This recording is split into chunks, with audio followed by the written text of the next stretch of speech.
4절 말씀입니다. 창세기 2장 24절입니다.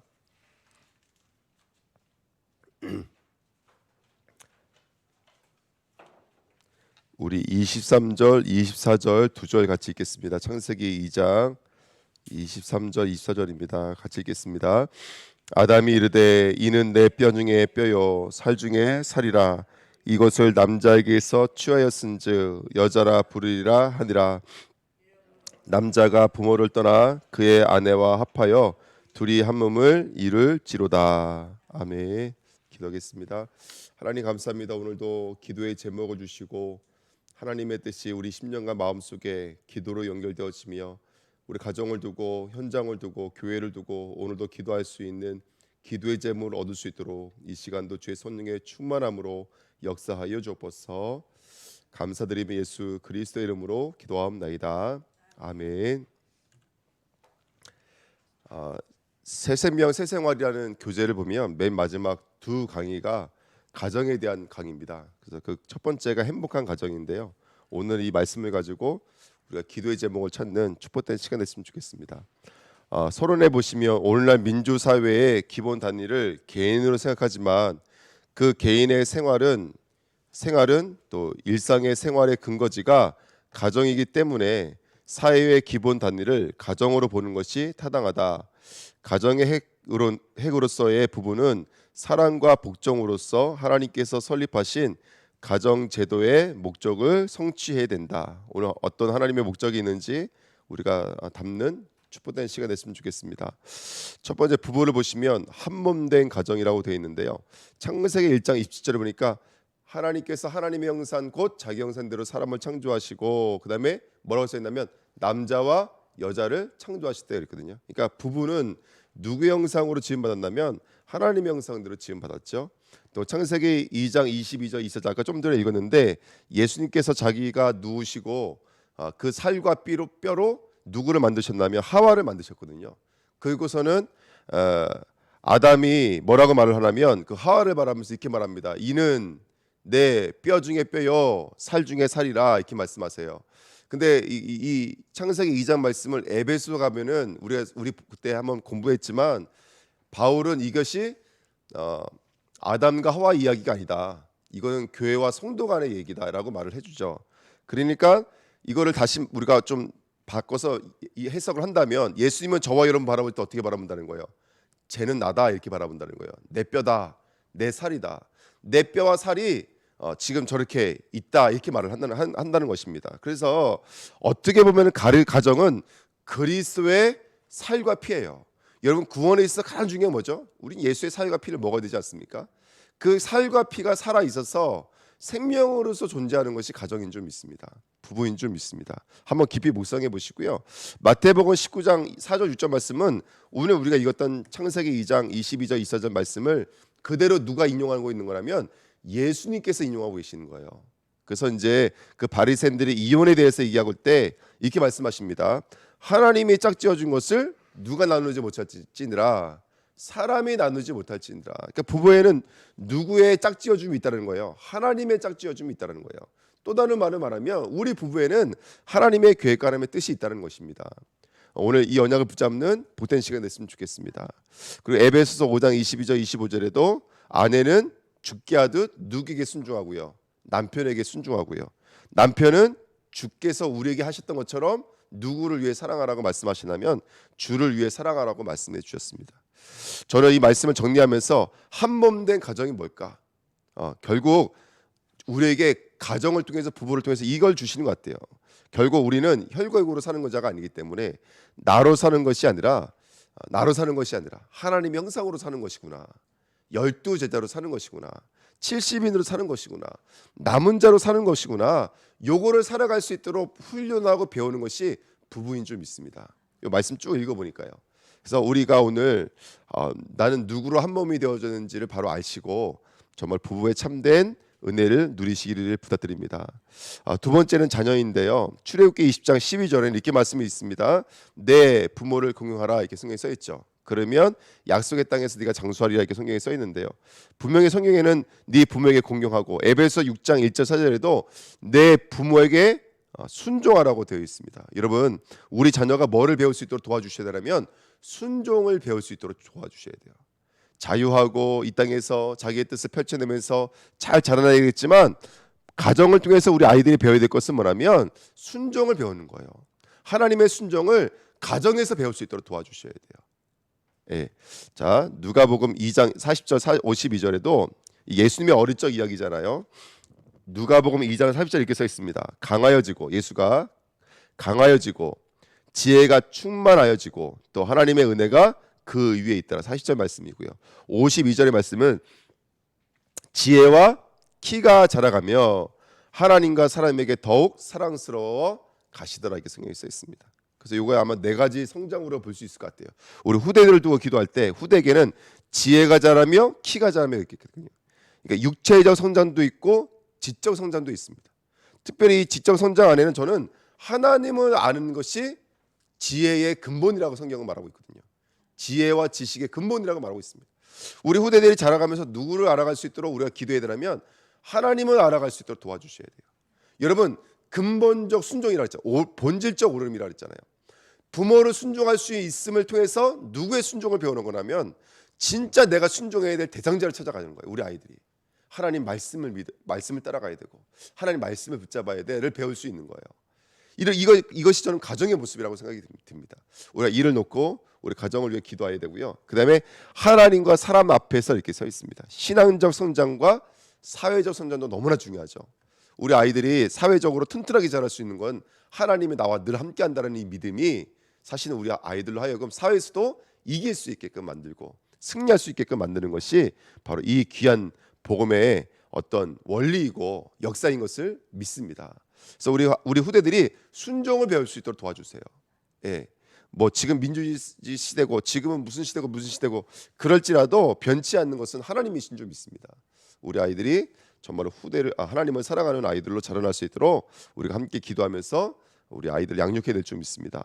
자, 세 번째인데요. 가정을 전도하라는 마지막 메시지입니다. 저는 이게 미션이라는 생각이 들어요. 오늘 우리가 기도해야 될 하나님이 내게 주시는 언약, 하나님이 나를 통해서 우리 가정에 이루고자 하시는 언약이 무엇일까? 우리가 좀 함께 붙잡았으면 좋겠습니다. 자, 1번에 보시면 축복된 가정의 요건이 있대요. 여러분, 축복된 가정이 되는 뭐가 필요할까요? 성경에 이렇게 써 있습니다. 잠언서 15장 16절 17절에 이렇게 써 있어요. 가산이 적어도 누구를 경외하는 것이 하나님을 경외함이 부하고, 이렇게 써 있어요. 가산이 적어도 하나님을 경외함이 부하다, 이렇게 성경에 써 있고요. 그 다음에 너희가 채소를 먹으며 서로 사랑하는 것이 살찐 소를 먹으며 서로 미워하는 것보다 낫다. 이게 잠언서 우리 15장에서 주시는 하나님의 말씀입니다.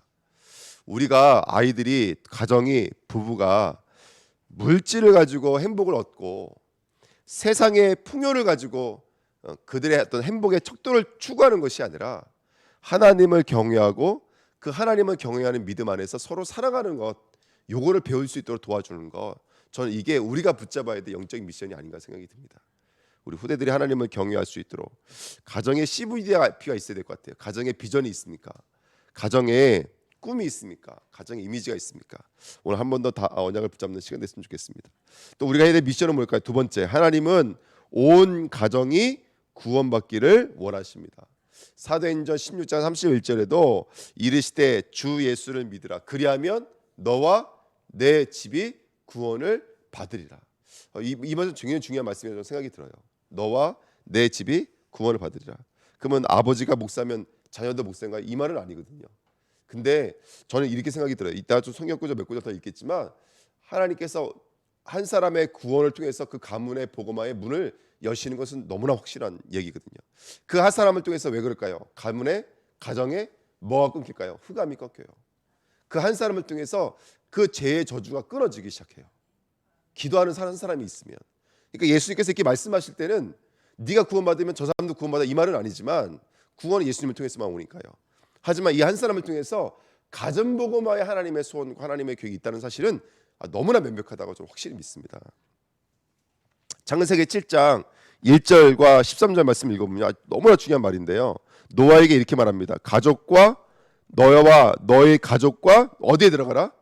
방주에 들어가라. 그러면서 뭐라고 말씀하시냐면 하나님 이렇게 말씀하셨어요. 내가 너의 의로움을 보았느니라 이렇게 성경이 말하고 있어요. 가족의 그 7명의 가족이 지금 누구 때문에 살아나는 형국인가라면 노아 때문에 살아나는 거예요. 근데 성경에 노아가 의롭다라고 성경이 말하고 있거든요. 그러니까 누가 뭐라 그래도 우리 가정에 우리 가문에 중보자로서 부름받은 거예요. 우리가 하나님은 우리가 정말 이 새벽에 나와 있는 우리가 가정을 위해서 중보하기 원하세요. 가정을 위해서 중보하기 원하고 가정을 위해서 무릎 꿇기를 원하세요. 아멘. 그리고 우리가 중보하며 지금 이번에 야외를 두고 정말로 우리가 기도하고 있어요. 뭐 이번에 우리가 미션을 붙잡고 2부 예배 끝나고 같이 그동안 우리 교회 나오셨지만 나오지 못하는 분들 명단을 쭉 하는데 그 옆에서 웃으시잖아요. 이분을 다 나오면 우리 교회 성도가 100명이라고. 그만큼 우리 교회를 지나쳐 갔던 분이 많은 거예요. 여러분 그분들의 주모자로서 서야 될 것은 누굴까요? 우리가 주모자로 서야 돼요. 여러분 정말 우리가 언약 붙잡고 기도하시면 됩니다. 언약 붙잡고 기도하고 결국 그들의 마음과 생각을 움직이시는 분은 하나님이기 때문에 오늘 우리가 누구로 쓰는 거예요? 가정과 그 성도들의 중보자로 서셔야 돼요. 정말로요. 하나님이 그렇게 우리를 부르신 거예요. 노아가 예수는 아니잖아요. 근데 하나님께서 그렇게 부르신 거예요. 우리를 통해서 가문의 역사는 흑암을 꺾고 우리를 통해서 가문의 역사는 죄와 저주를 끊을 수 있도록 하나님은 우리를 중보자적으로 부르신 거예요. 가정의 선지자 제사장 왕으로 부르신 거예요. 그 축복 누리시기를 부탁드립니다. 세 번째입니다. 제가 이 말씀 받으면서 우리가 이렇게 유언을 해야 되겠다 이렇게 생각이 들었는데요. 여호수아서 24장 15절 말씀 읽으면 여호수아가 마지막으로 유언할 때 야 이스라엘아 장로들아 저 바다 건너서 옛날에 너희들이 숭배하던 이집트의 신을 섬길 것인지 아니면 우리를 너무 괴롭히고 있는 저 아모리의 신을 섬길 것인지 너희가 선택을 하라는 거예요. 그래서 뭐라고 말하냐면 이렇게 말합니다. 나는 오직 나와 내 집은 누구만 섬기겠노라? 여호와만 섬기겠노라. 이게 여호수아의 유언이에요, 여러분들. 여러분 우리 여기 다 부모 세대인데 우리 부모가 우리 후대에게 유언을 남기세요. 유언을 뭐 있으면 뭐 언제 해라 이게 아니라 정말로 참된 유언을 남기세요. 이게 내 유언이다. 이게 내 유언이다. 너희들이 정말로 여호와만 경외하고 아까 잠언서 말씀처럼 우리가 채소만 먹을지라도 우리가 가산이 없을지라도 우리 가정은 하나님을 경외하는 가정이 되자. 하나님의 형상을 찾자. 그리스도로 행복한 가정이 되어지자. 이게 늘 유언을 전달하시는 우리 부모님이 되시기를 예수님의 이름으로 부탁드립니다. 아멘. 이게 우리의 미션입니다. 정말로 오늘 이 축복 누리시기 부탁드리고 네 번째입니다. 그리고 우리는 오늘 가정의 구원을 위해서 우리가 할 수 있는 영적인 노력을 감당해야 될 점 있습니다. 사도행전 10장은 고넬료에 대한 이야기인데요. 1절 2절에 보시면 고넬료에 가니까 이렇게 말합니다. 온 집안과 더불어 누구를 경외한다 이렇게 성경에 써 있냐면 하나님을 경외하며 온 집안과 더불어서 가족과 더불어서 항상 나 혼자가 아니라 우리 가족과 함께 기도할 수 있도록 도와주셔야 돼요. 이 일들이 우리의 미션이에요. 우리의 미션. 온 가족과 더불어 하나님을 경외하며 항상 기도하며 이렇게 성경에 써 있어요. 요 일이 우리의 미션입니다. 얼마만큼요? 나중에 22절 24절 읽어보세요. 뭐라고 성경에 써 있냐면 이렇게 써 있어요. 유대인들에게도 칭찬받을 만큼. 여러분 유대인들에게 칭찬받을 만큼이면 얼마큼 기도했다는 얘기입니까 도대체? 고넬료가.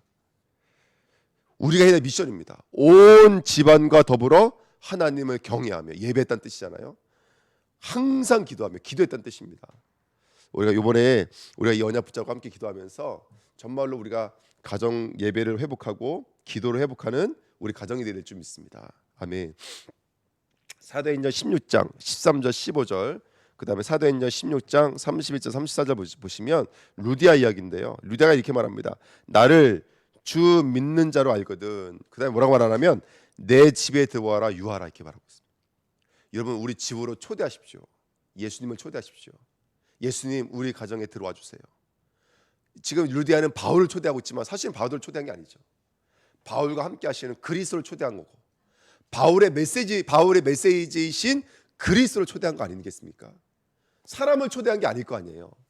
그렇잖아요, 여러분들. 사람을 초대한 게 아니에요. 여러분들 그리스도를 초대한 것이지.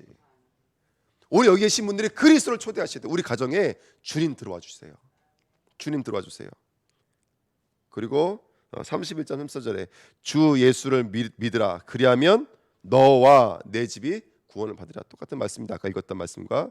여러분 우리 주은혜 교회 우리 하나님의 음성이 선포되어지고 증거되시길 부탁드립니다. 결론입니다. 하나님은 모시는 축복된 가정, 서로 사랑하며 행복한 가정을 이루도록 기도하며 힘쓰십시오. 특히 아직까지 구원받지 못한 가족들의 명단을 적고 매일 이들을 위하여 기도합시다. 지금 우리가 하고 있는 일들입니다.